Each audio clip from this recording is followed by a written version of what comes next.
Hai semuanya, selamat datang di channel Bunda Salsa.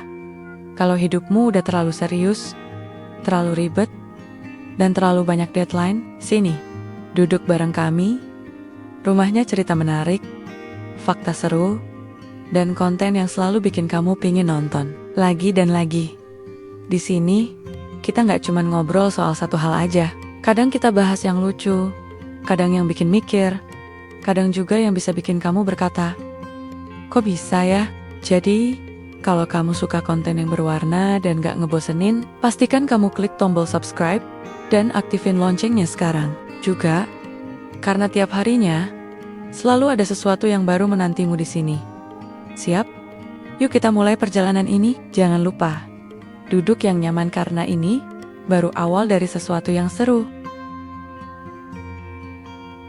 Awalnya cuma bantu benerin mobil polisi wanita Amerika. Malah polisi itu jatuh cinta dengan pria Indonesia. Langit senja di Los Angeles mulai berubah jingga. Tanda waktu kerja sudah usai. Abdul melangkah gontai meninggalkan gerbang pabrik, tempat ia bekerja sebagai buruh bagian pengangkutan barang. Kaos oblongnya basah oleh keringat. Sepatu kerjanya sudah aus dan penuh debu. Tapi langkahnya tetap ringan baginya. Bisa bekerja legal di negeri orang saja sudah rezeki besar. Di Holt Depot, Sunset Boulevard, dia biasa berhenti sebentar, melepas lelah sambil menatap lalu lintas. Hari itu, suara klakson mobil polisi terdengar.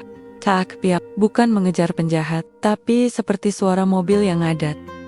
Matanya tertarik pada sebuah mobil patroli yang terparkir agak miring di pinggir jalan. Seorang wanita bule dengan rambut pirang dikuncir rapi sedang menunduk memeriksa ban belakang. Dari seragamnya jelas, dia polisi. Dari gerak-geriknya, jelas juga dia kesulitan.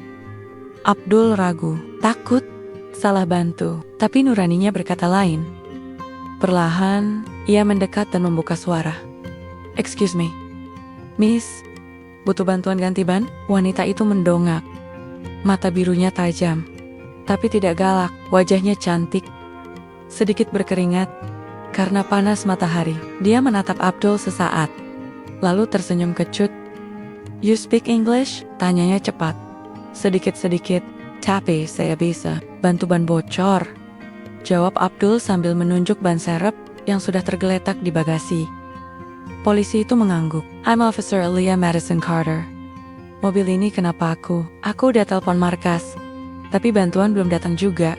Abdul banyak pek. Ia langsung jongkok, membuka baut ban, dan menggantinya dengan ban cadangan. Tangannya terampil, seperti sudah sering melakukannya. Padahal, ya memang begitu kerja di pabrik ban 5 tahun, membuatnya hafal urusan begini. Alia memperhatikan diam-diam. Ia tidak menyangka pria berkeringat dengan bahasa Inggris. Pas-pasan ini bisa mengganti ban lebih cepat dari teknisi bengkel. Dun, ujar Abdul sambil berdiri, mengelap tangan dengan lap di saku celana. Wow, kamu cepat juga. Alia dompet kecil dari pinggangnya, lalu menyodorkan uang. Sebagai ucapan terima kasih, Abdul buru-buru menggeleng. Nggak usah, saya bantu ikhlas. Alia terdiam sejenak. Serius? Kalau begitu, boleh aku minta nomor ponselmu? Abdul kaget. Nomor saya? Yeah. Bukan buat laporan. Tapi, aku rasa kamu menarik. Suaranya datar, tapi matanya berbinar.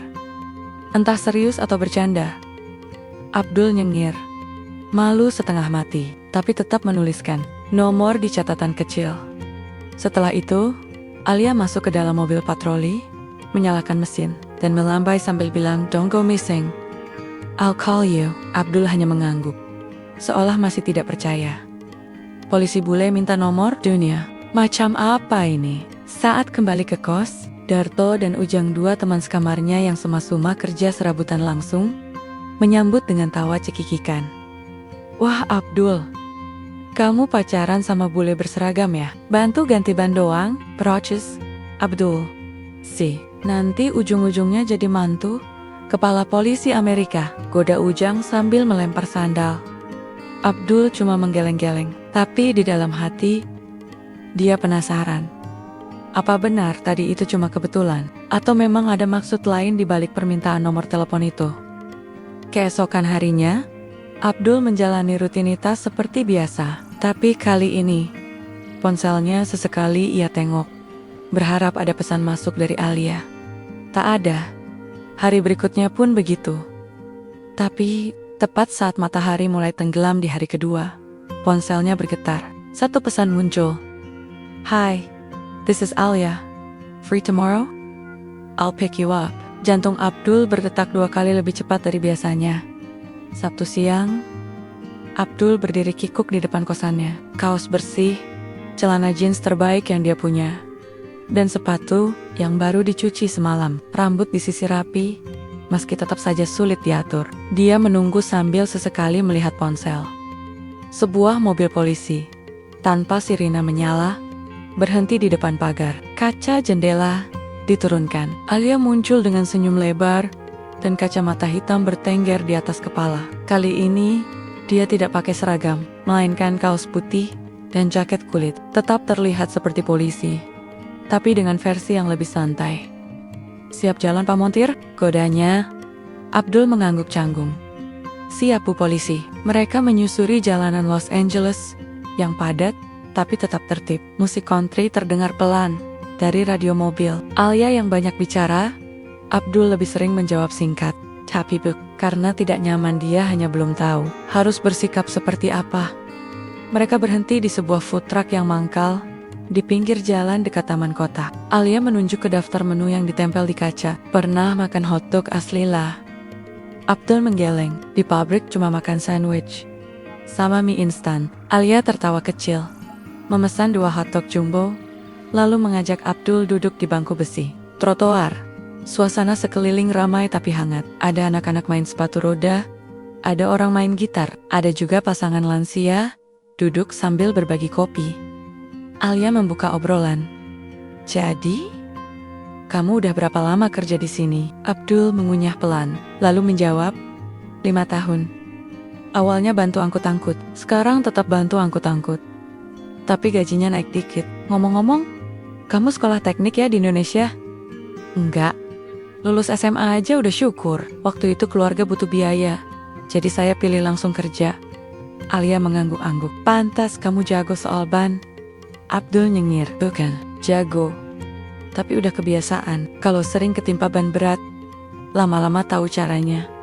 Obrolan mengalir ringan. Alia mulai cerita tentang pekerjaannya sebagai polisi patroli. Ia bercerita soal kejadian-kejadian aneh di jalanan, dari supir mabuk sampai ayam lepas di tengah jalan. Abdul tertawa saat mendengar cerita tentang pemuda yang ditilang karena memodifikasi mobilnya jadi mirip pesawat luar angkasa.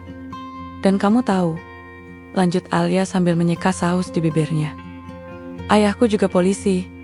Dia kepala distrik. Makanya, kadang hidupku kayak di bawah bayang-bayang." Abdul menatapnya, bingung harus komentar apa.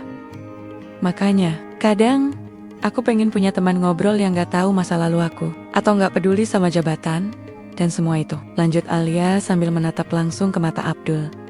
Abdul salah tingkah, langsung pura-pura mengatur posisi duduk.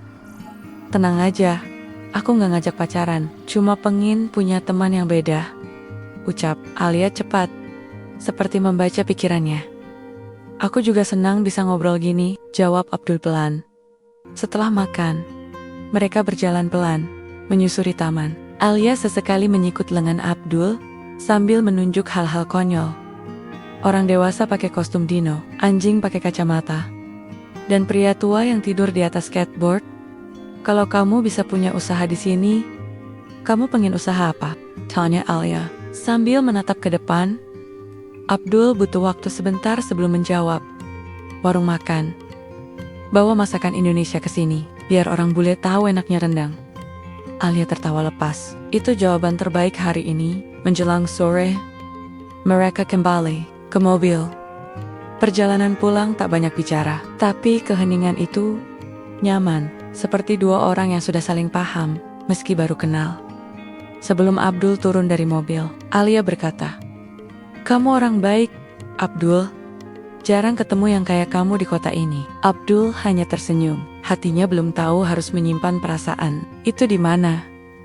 Saat mobil polisi itu menjauh, Abdul berdiri lama di depan kos. Bukan karena bingung, Tapi karena dadanya hangat yang berbeda. Di dalam kamarnya, notifikasi HP menyala Alia. Thanks for today. I had fun. Let's do it again. Soon. Abdul membalas dengan singkat. Abdul? Boleh. Aku juga senang. Dan malam itu, Abdul tidur lebih cepat dari biasanya. Mimpinya tidak tentang pabrik, tapi tentang warung rendang di Amerika. Dan seorang polisi bule yang duduk di bangku paling depan.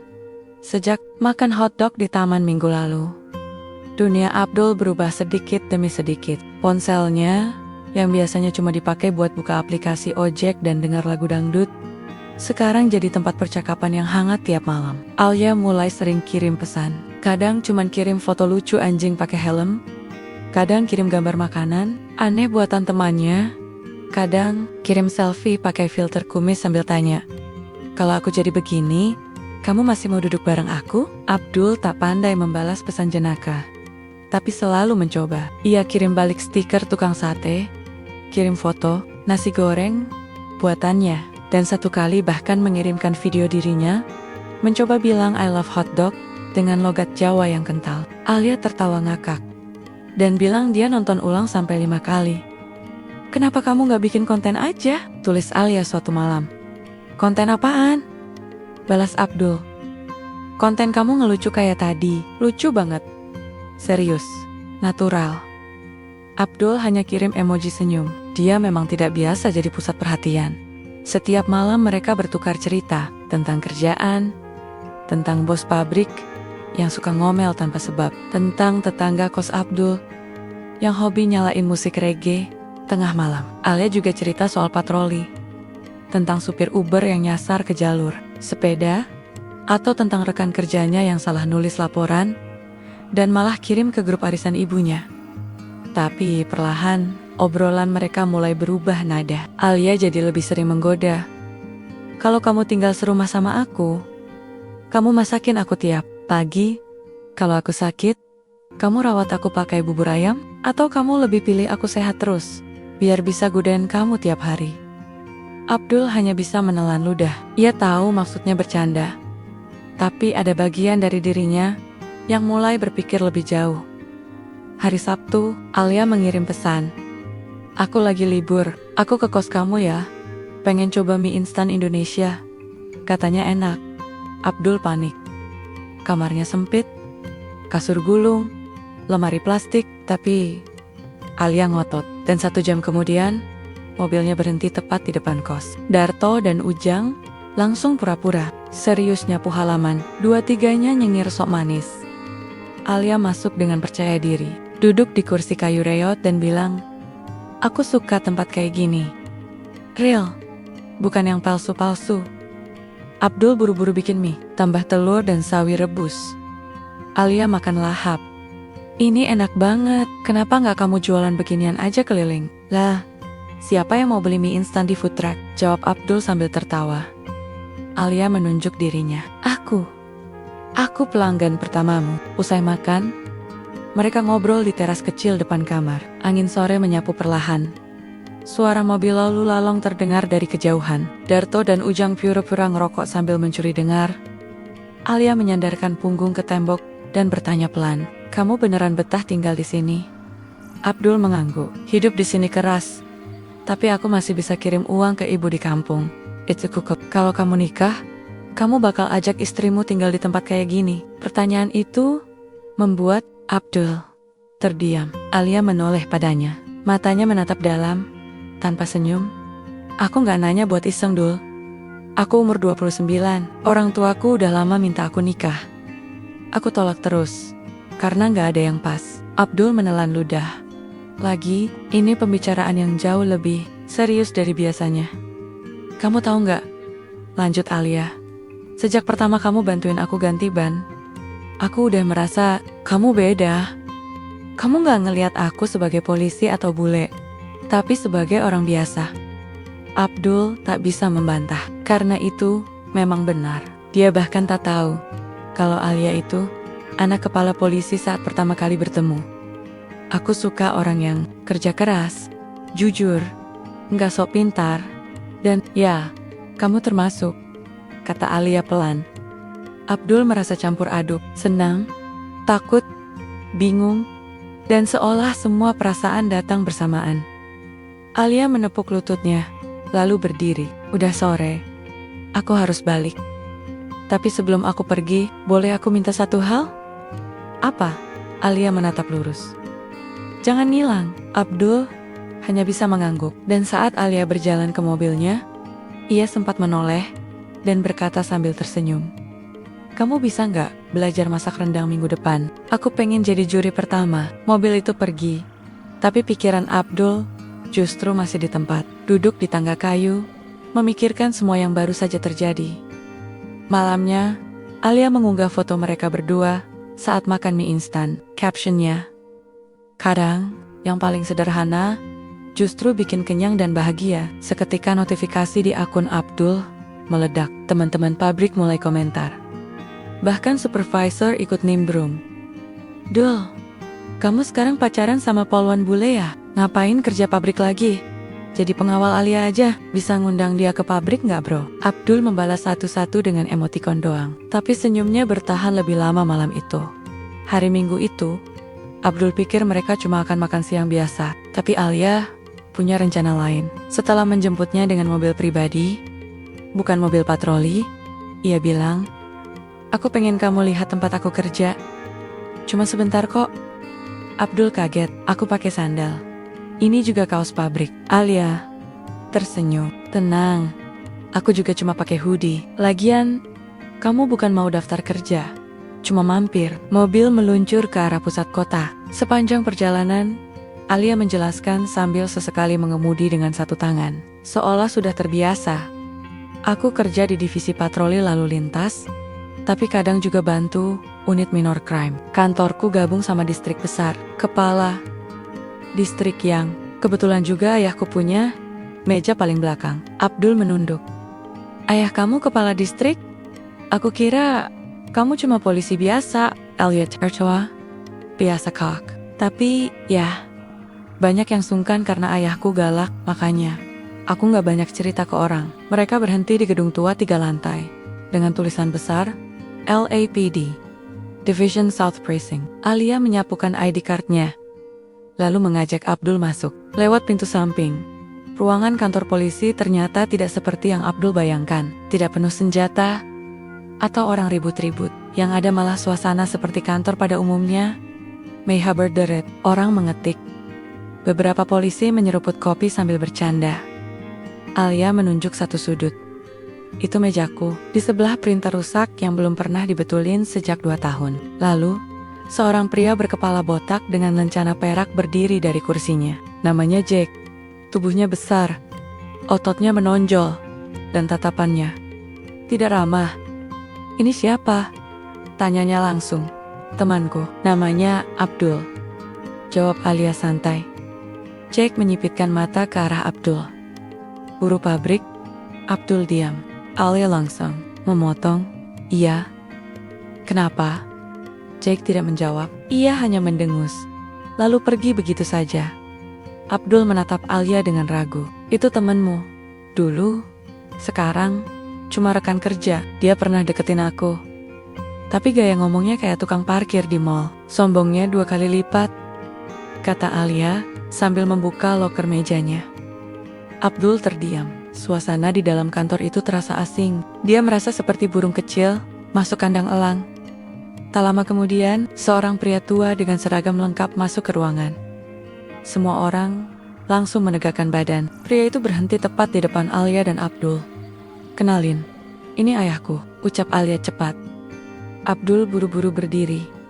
Selamat siang pak, pria itu mengangguk pelan. Matanya menatap tajam, seperti sedang menilai setiap inci tubuh Abdul. Tapi suaranya tenang. Kamu yang bantuin anak saya waktu mobilnya mogok? Iya pak, cuma ganti ban aja, jawab Abdul pelan. Kerja di mana? Pabrik ban pak, bagian pengangkutan. Sudah berapa lama? 5 tahun. Pak Carter tidak banyak komentar. Ia cuma berkata, jangan bikin masalah di sekitar anak saya, lalu pergi begitu saja. Alia menepuk lengan Abdul. Jangan diambil hati. Dia emang gitu ke semua orang, bahkan ke temen-temenku yang udah kerja 10 tahun di sini. Abdul mengangguk.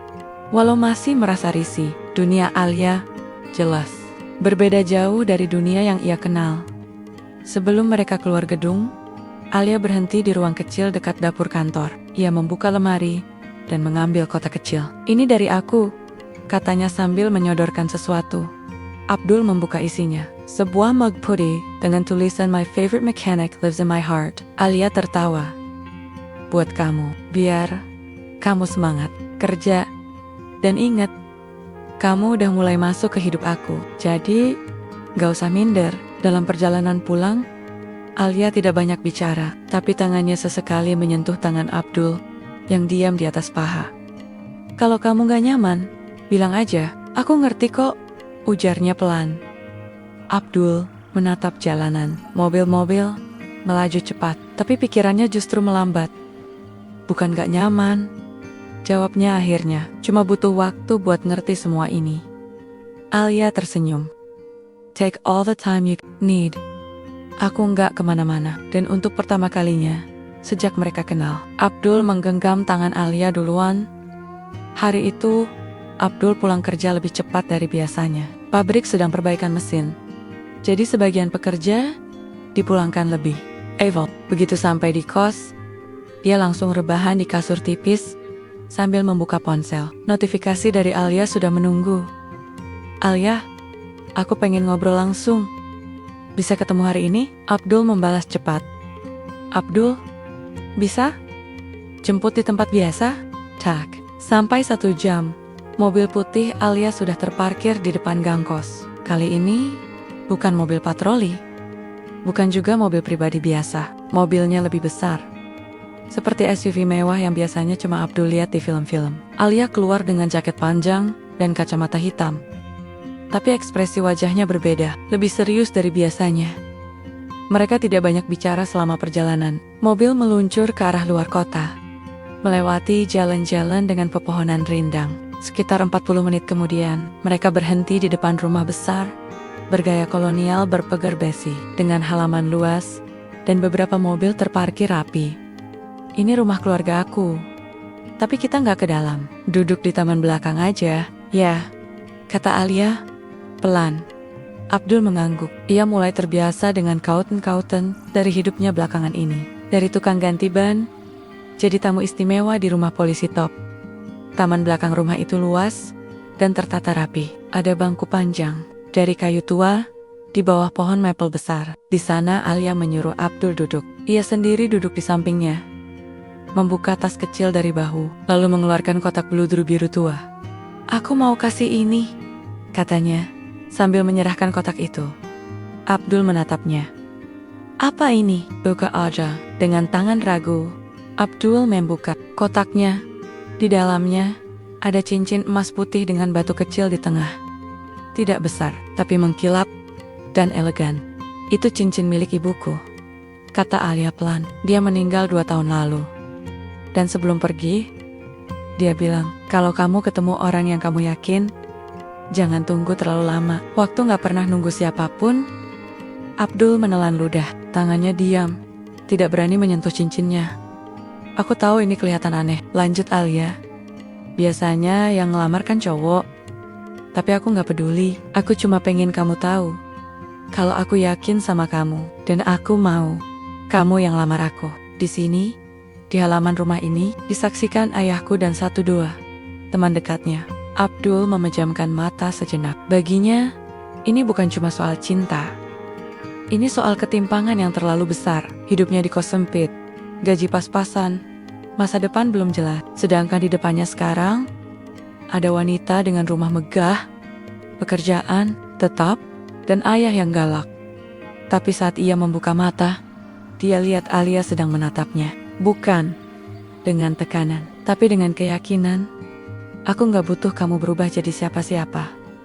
Aku cuma butuh kamu jadi kamu. Orang yang bantuin aku ganti ban di pinggir jalan, tanpa pamrih. Itu udah cukup," ujar Alia. Abdul menggenggam kotaknya. Lalu, perlahan ia mengangguk. "Kalau memang kamu yakin, aku juga yakin." Alia tersenyum lega. "Bagus, karena besok sore, Kamu aku jemput lagi. Kita latihan ngomong di depan ayahku. Latihan? Tanya Abdul panik. Iya, ayahku itu, kakak. Kalau kamu asal ngomong, bisa-bisa kamu diusir. Jadi harus rapi, harus sopan, harus ya.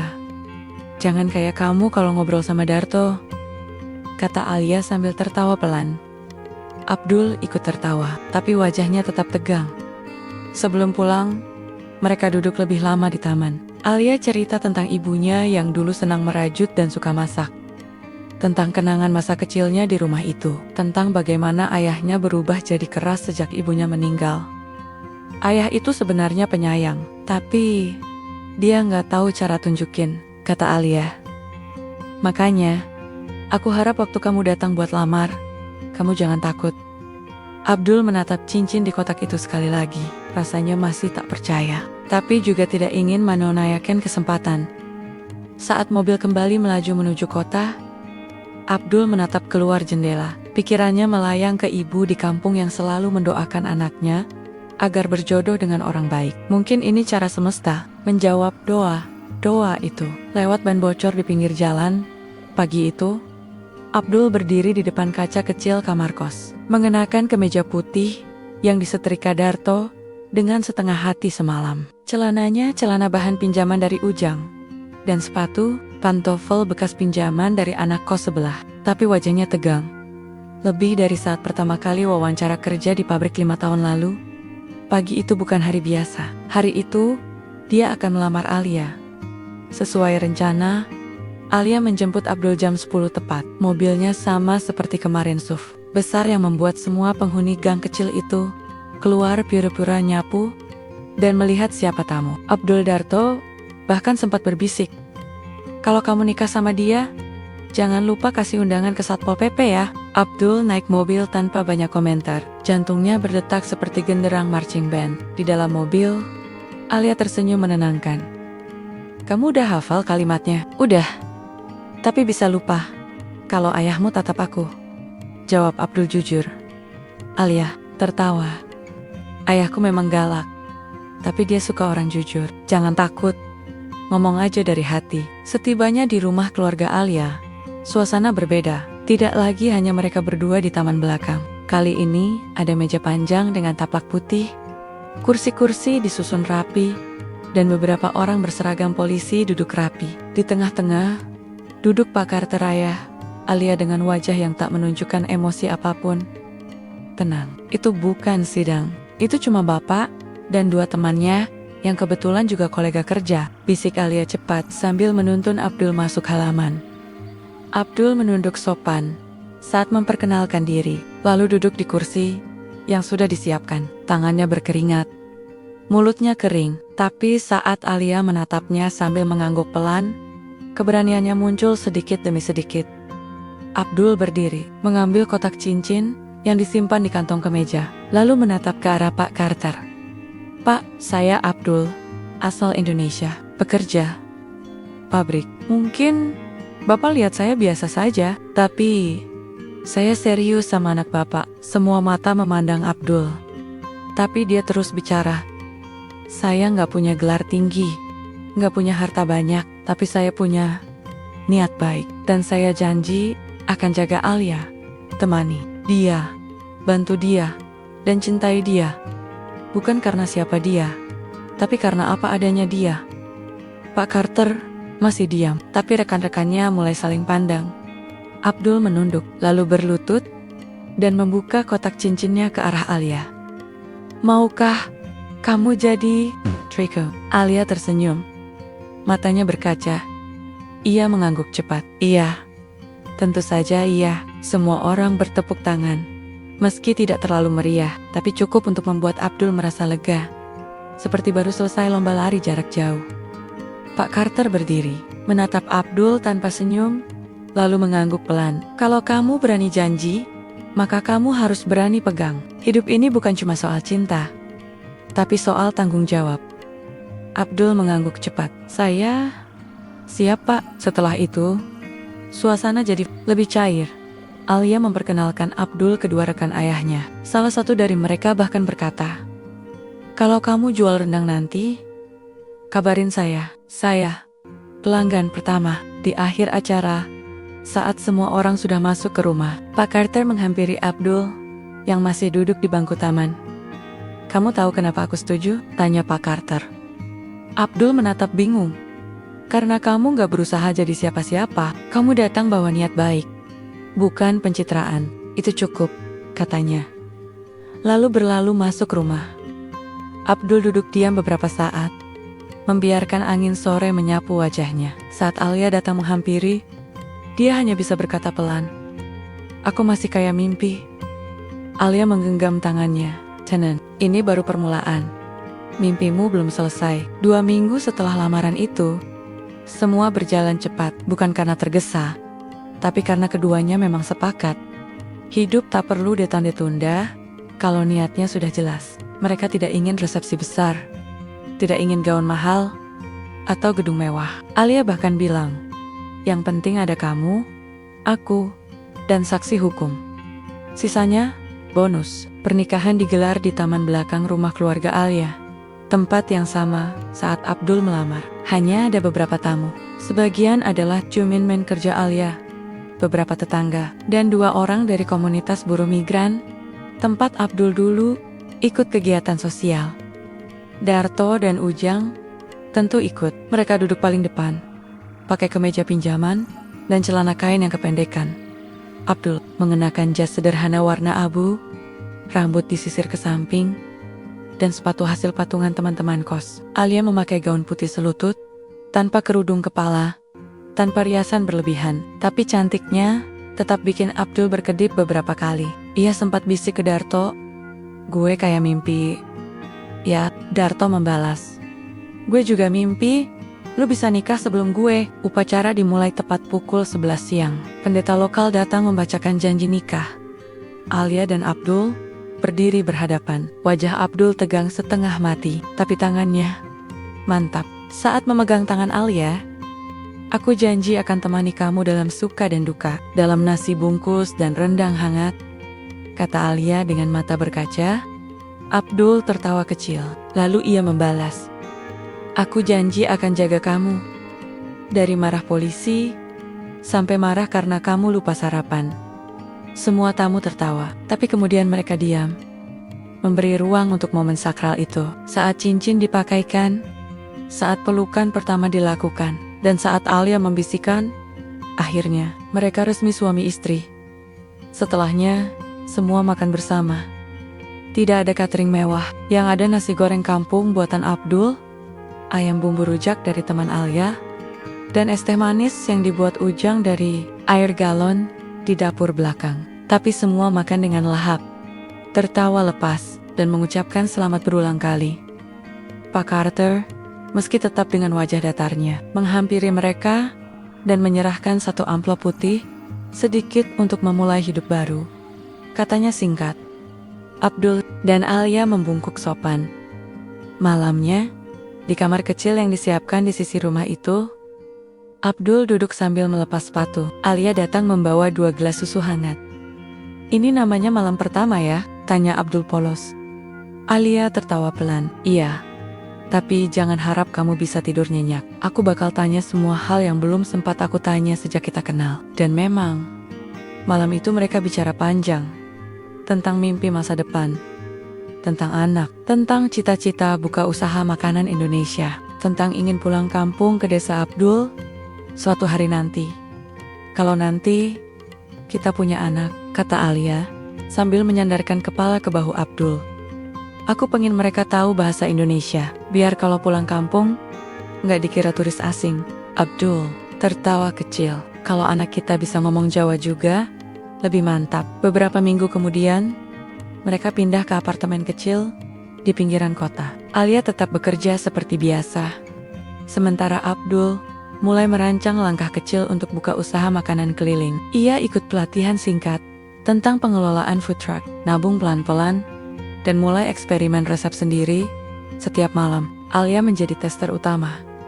Kadang komentarnya lucu, rendangnya enak, tapi kayak ada rasa sabun. "Kamu tadi cuci tangan gak sih?"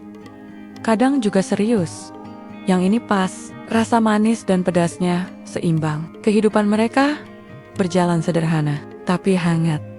Tidak ada drama besar, tidak ada pertengkaran soal hal-hal tinggi. Yang ada cuma dua orang yang saling melengkapi, sambil menertawakan hal kecil setiap harinya. Darto dan Ujang beberapa kali datang berkunjung. Mereka duduk di ruang tamu sempit, sambil makan pisang goreng, dan cerita soal kos yang makin ramai. Alia menyambut mereka seperti keluarga sendiri. Satu malam, setelah semua tertidur, Abdul duduk di balkon kecil, sambil menatap langit. Di tangannya ada mug putih, bertuliskan, "My favorite mechanic lives in my heart." Alia datang membawakannya selimut. "Kamu nyesel?" tanya Alia. Abdul menoleh, menggeleng sambil tersenyum. "Kalau waktu bisa diputar, aku bakal tetap gantiin ban itu." Alia mencubit pelan lengannya. "Besok kamu harus belanja bahan buat nasi uduk, banyak yang nanyain."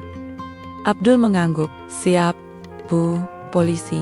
Dan malam itu, mereka tertidur di rumah kecil, dengan mimpi besar yang perlahan sedang mereka bangun bersama. 1 tahun setelah menikah, apartemen kecil mereka penuh aroma bumbu dapur. Setiap pagi, Abdul sibuk di dapur. Tangan kirinya memegang ulekan, tangan kanan mengaduk wajan, sementara mulutnya komet-kemet menghitung takaran garam. Alia biasanya duduk di meja makan, rambut masih acak-acakan, mencicipi hasil percobaan sambil memberi komentar jujur. "Ini enak, tapi masih kurang." "Tidak, yang ini kayak yang kamu masak minggu lalu, tapi lebih sedih. Kalau yang ini, wah, ini baru. Aku bisa beli 10 porsi." Abdul mencatat semua komentar. Sejak mereka menikah, ia tak pernah berhenti memikirkan satu hal: membuka food truck makanan Indonesia. Mimpinya sederhana, memperkenalkan rasa kampung halaman ke jalan-jalan Los Angeles. Ia ingin orang-orang lokal mencicipi nasi uduk, rendang, sate ayam, dan sambal matah yang bukan dari resep YouTube, tapi dari tangan langsung anak kampung asli.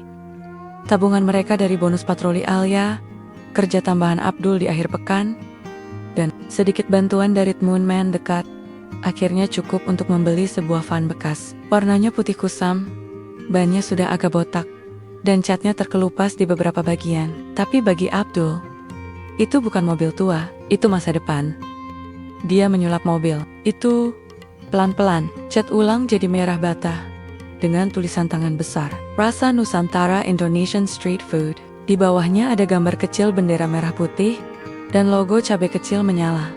Pertama kali parkir di pinggir jalan dekat kompleks perkantoran. Tidak ada yang datang. Orang-orang cuma lewat sambil melirik, lalu berjalan terus. Hari kedua, satu orang mampir. Pria tua yang penasaran karena mencium bau ayam bumbu rujak. Dia beli 1 porsi. 5 menit kemudian, balik lagi beli 2. Hari ketiga, datang pasangan muda, lalu ibu, lalu 1 mobil polisi. "Wah, ini makanan suami kamu ya?" tanya rekan kerja Alia yang datang bersama 3 petugas lainnya. Alia bangga. "Iya, nih, cobain nasi goreng kampungnya. Pakai kecap manis asli." Dari mulut ke mulut, dari satu gigitan ke gigitan berikutnya, rasa Nusantara mulai dikenal. Abdul bekerja dari pagi sampai sore, kadang sampai malam. Tapi lelah itu bukan halangan. Setiap pelanggan, setiap komentar "ini enak banget," jadi bahan bakar semangatnya. Alia pun sering ikut turun tangan. Di hari lebar, dia berdiri di balik jendela mobil, menerima pesanan sambil bercanda dengan pelanggan. "Hati-hati, sambal kami bisa bikin ketagihan dan mantan balikan." Anak-anak sekolah juga mulai datang. Mereka suka nasi goreng pedas dan sate lilit Bali. Seorang anak bahkan pernah bilang, "Kalau punya food truck kayak gini di sekolah, saya nggak pernah bolos." Abdul tertawa waktu dengar itu. "Kalau kamu bolos, aku nggak jualin," balasnya. Saat penjualan mulai stabil, Abdul mulai berpikir lebih jauh. Ia ingin mengembangkan menu, ingin tambahkan menu lontong sayur ayam taliwang, bakwan jagung, tapi semua harus lewat uji rasa dulu. Alia jadi juri utama. "Yang ini bagus, tapi terlalu banyak daun salam. Yang itu kurang santan. Coba bikin lagi." Kadang mereka cekcok kecil karena beda selera, tapi selalu selesai dengan sepiring nasi hangat dan teh manis. Suatu hari, mereka diundang untuk ikut festival makanan Asia di pusat kota. Alia menyuruh Abdul, daftar, ini kesempatan besar. Sekali ikut, kamu bisa dapat pelanggan tetap. Abdul ragu. Kalau yang datang chef-chef mahal gimana? Alia memeluknya. Kamu bukan chef mahal, tapi kamu masak pakai hati. Itu lebih mahal. Di hari festival, food truck mereka parkir di antara puluhan stand lain. Ada makanan Jepang, Korea, Thailand, dan China, tapi hanya mereka yang masak sambil pasang lagu dangdut. Saat giliran juri datang, Abdul menyajikan rendang dengan nasi putih dan sambal lado ijo. Alia berdiri di belakang sambil menggenggam tangan. Juri mencicipi perlahan diam sebentar, lalu mengangguk. Sederhana, tapi nendang. Kamu punya rasa yang jujur, katanya. Abdul tersenyum. Meski masih grogi, beberapa pengunjung langsung antre. Saya mau yang tadi juri makan, teriak seorang wanita bule sambil tertawa. Hari itu, mereka kehabisan stok 2 jam lebih cepat. Alia mencubit pipi Abdul sambil bilang, kamu tuh kuli pabrik yang bikin bule antre. Malamnya, di mobil saat perjalanan pulang, mereka tertawa lepas, penat, tapi bahagia. Aku gak nyangka bisa sejauh ini, ucap Abdul pelan. Alia menggenggam tangan suaminya. Ini baru awal, Dul. Kita baru mulai keliling. Nanti kamu bikin 2 food truck, lalu 3. Lalu kamu punya resto sendiri. Abdul mengangguk pelan. Tapi kali ini bukan karena ragu, melainkan karena dia percaya mimpinya sedang jadi kenyataan. 1 porsi rendang demi 1 porsi lainnya. Saat Alia hamil 3 bulan, Abdul baru benar-benar sadar bahwa hidupnya akan berubah lagi. Bukan karena perut Alia mulai membesar, tapi karena pagi-pagi buta, istrinya mendadak minta makan kerupuk udang panas dengan sambal kacang dan jeruk nipis. Sekarang, tanya Abdul, setengah ngantuk. Alia duduk di pinggir ranjang, wajahnya serius. Iya, kalau enggak, aku bisa nangis sepanjang malam. Abdul langsung bangkit, pakai jaket, dan pergi ke dapur. 20 menit kemudian, kerupuk udang buatan sendiri, yang setengah gosong disajikan di atas piring plastik, lengkap dengan sambal kacang seadanya. Alia mencicipi, lalu senyum. Enak banget, tapi ada rasa ban gosong dikit, katanya sambil tertawa. Sejak itu, hampir setiap malam ada permintaan aneh. Kadang minta tahu isi goreng jam 2 pagi, kadang cuma pengen duduk diam sambil dengerin suara kipas angin. Ini beneran efek hamil ya? Tanya Abdul sekali waktu Alia menjawab. Iya, dan kamu harus sabar. Kalau enggak, nanti anak kita lahir mirip kipas angin. Mereka tertawa. Tapi diam-diam Abdul mulai menyiapkan diri. Ia kurangi jam jualan food truck, mulai belajar masak menu yang lebih cepat, dan menyisihkan uang buat beli kebutuhan bayi. Ia juga baca artikel tentang jadi ayah pertama kali meski setengah dari isinya bikin bingung. Lalu tiba juga malam itu, hari Sabtu, pukul 2 pagi, Alia membangunkan Abdul dengan napas berat. Perutku kontraksi. Aku rasa waktunya udah dekat. Abdul langsung loncat dari kasur, pakai celana panjang tanpa kaos kaki, lalu mengambil tas bersalin yang sudah disiapkan. Sejak 2 minggu lalu, di dalam mobil menuju rumah sakit, Alia sesekali mencengkeram tangannya kuat-kuat sambil meringis. Sakitnya kayak ditonjok dari dalam, kata Alia pelan. Tonjok balik, biar dia keluar cepat, jawab Abdul, mencoba menenangkan sambil menyetir. Tiba di rumah sakit, semua terasa seperti film. Dokter datang, perawat sigap, alat-alat dibawa masuk. Abdul berdiri di pojok ruangan, memegang tangan Alia, mencoba tetap kuat meski kakinya gemetar. Prosesnya berlangsung hampir 6 jam. Alia berkeringat, menggertakkan gigi, tapi tetap kuat. Dan akhirnya, tangisan pertama itu terdengar. Seseorang, bayi perempuan mungil, merah, dan berambut sedikit, lahir dengan suara keras seperti sedang protes karena dibangunkan dari tidur panjang. Abdul tak mampu berkata apa-apa. Ia hanya berdiri diam, menatap bayi itu dalam pelukan Alia. Namanya siapa? Tanya perawat. Alia menatap Abdul. Abdul menjawab pelan, Sinta.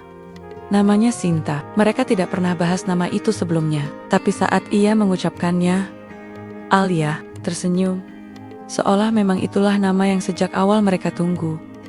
Beberapa hari pertama jadi orang tua, Abdul merasa hidupnya seperti roller coaster. Tidur cuma 2 jam sehari, gendongan bayi selalu di mana-mana, dan suara tangis jadi alarm baru di rumah. Tapi anehnya, ia tidak pernah benar-benar mengeluh. Setiap kali melihat Alia menyusui sambil tersenyum, atau saat ia sendiri mengayun bayi kecil itu sampai tertidur, rasa capeknya hilang. Food truck sempat libur 1 minggu, tapi pelanggan tetap sabar menunggu. Saat akhirnya Abdul kembali jualan, ia tempel tulisan baru di sisi mobil. Hari ini, rasa rendang lebih kuat, karena dimasak oleh ayah baru. Pelanggan tertawa. Beberapa memberi ucapan selamat, dan seorang ibu bahkan menghadiahkan selimut bayi. Abdul membawa pulang selimut itu malam harinya. Ia menatap Sinta yang sedang tidur di dada Alia, lalu berbisik, "Kalau kamu besar nanti, kamu akan tahu, kamu lahir bukan di rumah megah, tapi di rumah yang penuh rasa syukur." Alia membuka mata, lelah, tapi bahagia. Kamu tahu nggak? Aku Pernah takut jadi ibu, tapi sekarang rasanya nggak ada yang lebih indah dari ini. Abdul mencium kening istrinya. Aku juga. Dulu aku cuma bisa masak mie instan. Sekarang, aku bisa mandiin bayi tanpa tumpah air segalon. Mereka kecil. Rumah kecil mereka makin sempit, tapi juga makin hangat. Hidup berubah, tapi arah perubahannya jelas. Dari 2 orang asing yang ketemu di pinggir jalan, jadi satu keluarga utuh, dengan satu anak kecil yang membawa rasa pertama jadi orang tua. Dan saat malam kembali sunyi, tangis Sinta terdengar lagi. Alia menatap Abdul, lalu berkata sambil tersenyum, "Giliranku, atau giliran kamu?" Abdul berdiri, menggendong anaknya, dan berkata pelan, "Aku dulu. Biar kamu istirahat, besok aku masak rawon, tapi khusus buat kamu." 2 tahun setelah Sinta lahir, hidup Abdul dan Alia makin sibuk. Rumah kecil mereka kini selalu penuh tawa dan jejak kaki mungil. Sinta sudah bisa lari ke sana, kemari, suka menyentuh wajan panas, dan pernah menaburkan garam ke termos susu karena penasaran rasanya. Suatu pagi, Alia duduk di kursi makan, memegang tespek dengan 2 garis merah. Ia tersenyum kecil. Tak lama kemudian, Abdul keluar dari dapur dengan apron penuh noda minyak. "Kamu, kenapa?" Senyum-senyum sendiri. Alia menyerahkan tespek itu tanpa banyak bicara. Abdul menatap, lalu diam. "Kalau kamu pingsan, aku foto duluan," kata Alia sambil tertawa. Abdul langsung memeluk istrinya. "Anak kedua ya?" Alia mengangguk. "Kita harus siap bangun lebih pagi, ganti popok 2 kali lipat, dan siap rumah lebih berantakan." Abdul mencium keningnya. "Tapi hati kita juga bakal 2 kali lebih penuh." Kabar kehamilan kedua membawa semangat baru Abdul, jadi makin giat bekerja. Food truck miliknya sudah makin ramai, bahkan beberapa pelanggan meminta dia buka cabang tetap. Setelah berdiskusi panjang, Alia mendukung ide itu asal mereka tidak sampai mengorbankan waktu keluarga.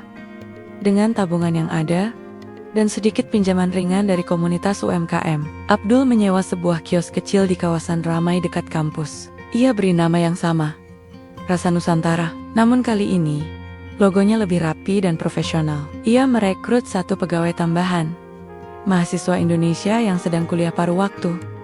Usaha berkembang, pendapatan meningkat, tapi itu juga berarti waktu untuk keluarga makin sempit. Abdul sering pulang larut malam. Kadang, Sinta sudah tertidur. Alia, yang sedang hamil besar, mengurus rumah sendirian. Suatu malam, saat Abdul pulang dan membuka pintu, ia lihat Alia duduk sendirian di ruang tengah. Sinta tidur di pangkuannya. "Maaf, aku telat lagi," kata Abdul, meletakkan tas dan mencuci tangan cepat. Alia tidak langsung marah. Ia hanya berkata pelan, "Aku bangga kamu kerja keras, tapi jangan sampai kamu lupa kenapa kamu kerja sekeras itu." Abdul diam. "Kita bukan lagi pasangan yang cuma mikirin bisa makan enak. Sekarang, kita orang tua. Kita punya anak yang butuh ayah, bukan cuma uang," lanjut Alia. Abdul merasa seperti ditampar pelan. Ia tahu maksud istrinya baik, dan memang benar. Semangat membesarkan usaha tak boleh sampai mengorbankan hal yang lebih penting. Sejak malam itu, ia mulai atur ulang jadwal. Food truck kembali aktif. Tapi ia hanya jaga sendiri di pagi sampai siang. Sore sampai malam, pegawainya yang gantian pegang. Ia juga libur 2 hari dalam seminggu, khusus untuk keluarga. Lalu tibalah hari kelahiran anak kedua mereka. Kali ini, prosesnya lebih cepat. Alia dibawa ke rumah sakit saat kontraksi mulai pukul 5 pagi. Dan bayi laki-laki mungil lahir saat matahari baru naik. Sepenggalah, ia diberi nama Raffi, nama yang dipilih Sinta sendiri dari acara kartun favoritnya. Berbeda dari saat Sinta lahir, kali ini Abdul lebih tenang. Ia gendong bayi itu dengan percaya diri, lalu berkata, "Selamat datang, Nak. Kamu datang pas nasi uduknya lagi laris-larisnya." Alia tertawa kecil, meski masih lelah. "Kamu yakin anak ini gak bakal tumbuh jadi tukang nasi uduk juga?" Abdul menjawab, "Kalau dia jago masak, ya itu bonus. Tapi yang penting, dia punya hati yang hangat." Hari-hari mereka jadi lebih berwarna. Sinta awalnya cemburu karena tak lagi jadi pusat perhatian. Tapi lama-lama justru jadi kakak paling cerewet. Setiap orang datang ke rumah, selalu ia perkenalkan adiknya dengan gaya presenter TV. "Ini adikku, namanya Raffi. Dia suka tidur dan kentut." Satu sore, ketika Abdul menjemput Sinta dari taman, ia melihat putrinya duduk bersama anak-anak lain sambil membagikan risoles. Seorang ibu mendekatinya. "Anak bapak yang tadi bilang, kalau kalian pengen tahu rasa Indonesia, cobain punya ayahku. Hebat ya, promosi dari kecil," katanya sambil tertawa. Abdul hanya mengangguk. Tapi dalam hati, ia terharu. Anak-anaknya mungkin belum mengerti perjuangan ayah ibunya, tapi mereka sudah tahu rasa bangga. Malam itu, di ruang tamu Alia menyusui Raffi sambil menonton serial dokumenter. Sinta menggambar di lantai. Abdul duduk di samping sambil memotong cabai untuk sambal besok pagi. "Kamu bahagia, Dul?" tanya Alia. Abdul tersenyum. "Capek, tapi bahagia." Alia memandang suaminya. "Gak nyangka ya, semua ini dimulai dari ban bocor di pinggir jalan." Abdul mengangguk. "Ban bocor terbaik dalam hidupku." Dan di tengah rumah kecil mereka yang penuh suara bayi dan aroma sambal goreng, hidup terus berjalan sederhana, tapi penuh rasa. Pagi itu Abdul sedang memasukkan sambal ke botol plastik ketika ponselnya berdering. Nama pengirim pesan membuatnya tercekat. "Darto, Dul, gua sama Ujang di bandara. Jangan kaget, jemput ya." Abdul langsung berdiri. "Alia, dua manusia paling rusuh seplanet ini datang." "Si Darto sama Ujang?" tanya Alia sambil menyusui Raffi. "Ya, kayaknya mau numpang, hidup gratis." 2 jam kemudian, Abdul berdiri di depan gerbang kedatangan Bandara Lex. Dari kejauhan, 2 sosok muncul, satu berkacamata hitam, satu pakai jaket tebal padahal cuaca musim semi, bawa ransel gede, dan satu koper yang sudah sobek di pinggirnya. "Wei!" Amerik, teriak Ujang. Lari kecil seperti baru menang arisan. Darto menyusul. "Gue gak percaya. Ini bukan mimpi kan?" "Abdul, lo beneran hidup di sini ya?" Abdul cuma bisa geleng kepala. "Gue nyesel gak matiin GPS rumah gue." Dari sekarang, selama seminggu ke depan, rumah kecil Abdul jadi seperti posko darurat. Darto ngotot tidur di lantai ruang tamu. Karena katanya, biar kayak pendatang sungguhan. Sedangkan Ujang tiap malam bikin mie instan di dapur sambil nyanyi dangdut pelan-pelan. Sinta dan Raffi langsung lengket kedua paman barunya itu.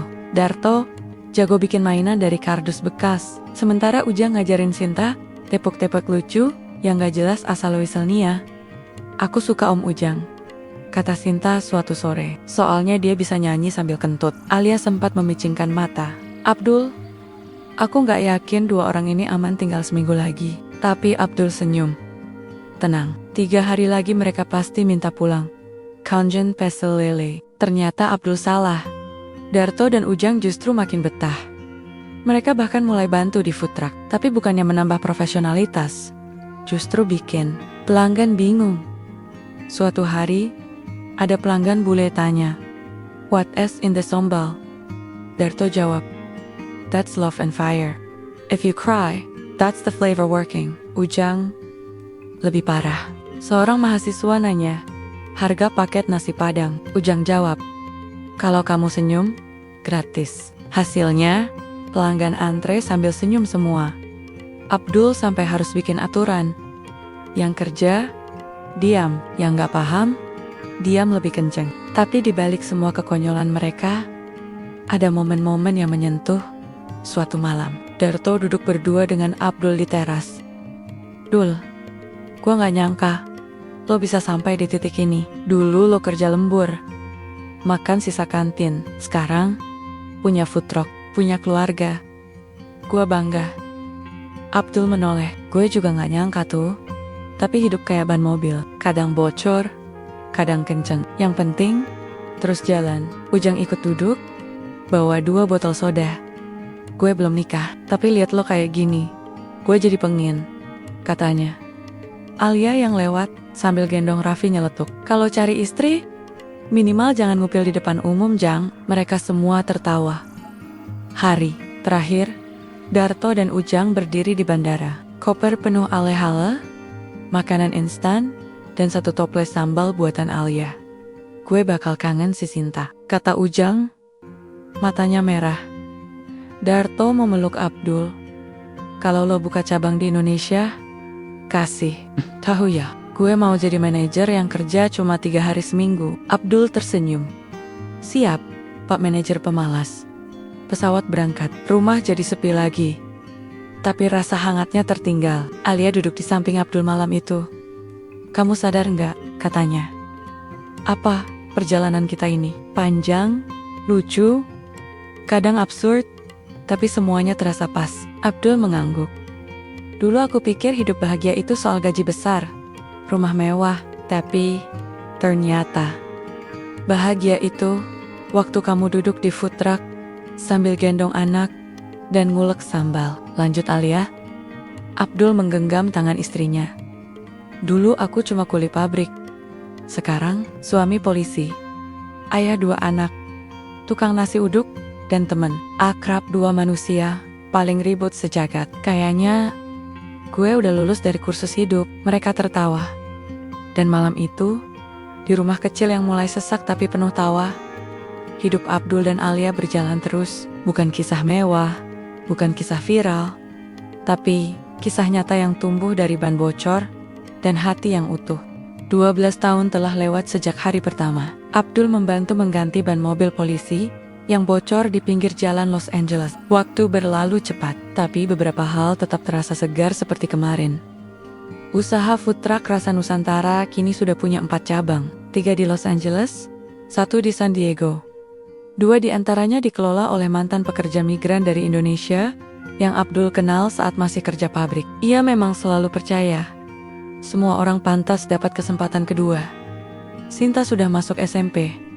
Anak itu tumbuh jadi gadis pintar, cerewet, dan kadang sok tahu. Ia pernah bilang ke Montemonia kalau dulu ayahnya memenangkan ibunya dalam adu ganti ban tercepat sedunia. Alia hanya tertawa saat mendengar itu. Raffi, anak bungsu, kini kelas 3 SD, hobinya main game dan makan rendang buatan ayahnya. Kalau lagi lapar, ia bisa ngabisin 1 porsi nasi uduk sendiri tanpa banyak bicara. Malam itu, Abdul duduk di depan rumah kecil mereka yang kini sudah direnovasi. Dindingnya sudah bukan kayu murah lagi, tapi tetap sederhana. Ia duduk di kursi rotan, tangan memegang buku catatan keuangan usaha. Dan di sisi lain, ada 1 mug teh manis hangat. Alia keluar dari dalam rumah, mengenakan daster, dan membawa 2 potong pisang goreng. Masih suka ngitung duit sendiri? Tanyanya, duduk di sebelah Abdul. Kebiasaan susah dulu, kalau uang gak dilihat langsung, kayaknya gak nyata, jawab Abdul sambil senyum. Alia meletakkan kepala di pundak suaminya. Aku gak nyangka, Dul. Dulu aku pikir aku akan menikah dengan tentara, atau pengacara, atau ya, polisi juga mungkin. Tapi ternyata takdirku justru sama kamu.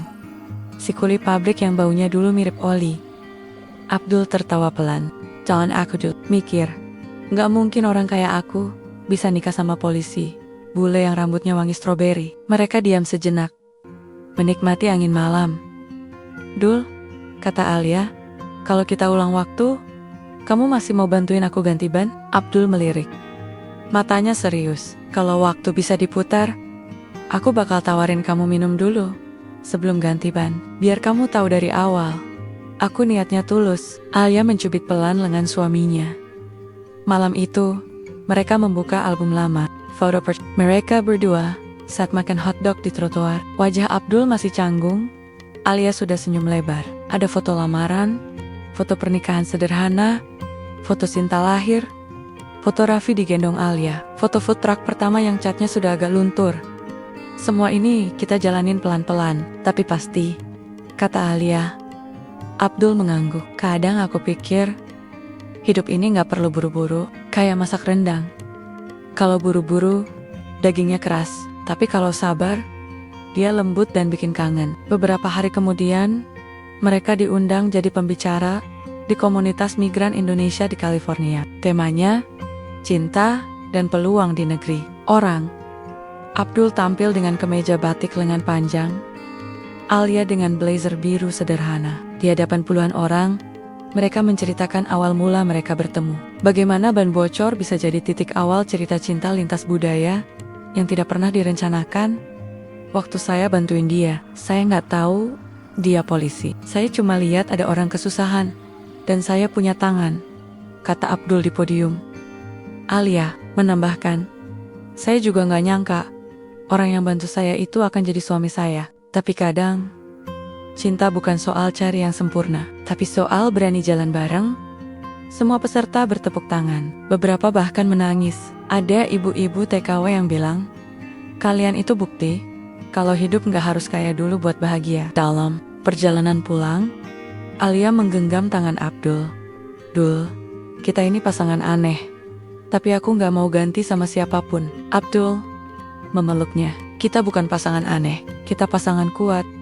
Hari-hari terus berjalan, anak-anak mereka tumbuh, usaha makin stabil, tapi yang paling penting, cinta mereka tak pernah berubah. Suatu sore, Raffi bertanya, "Ayah, kalau ban mobil ibu bocor lagi, ayah masih mau bantuin?" Abdul menjawab, "Bukan cuma bantuin, nak. Ayah siap gantiin bannya, bersihin kacanya, isi bensinnya, dan antar sampai rumah." Raffi mengangguk pelan. "Berarti ayah cinta ibu ya?" Abdul menatap anaknya. Cinta itu bukan cuma soal ngomong, tapi soal nunggu ban bocor lagi, dan tetap siap bantu. Dan mungkin disitulah letak kekuatan cinta sejati. Bukan yang meledek-ledak, bukan yang berisi janji manis, tapi yang terus bertahan meski lelah, yang hadir meski sederhana, dan yang lahir dari hal-hal kecil seperti mengganti ban di pinggir jalan.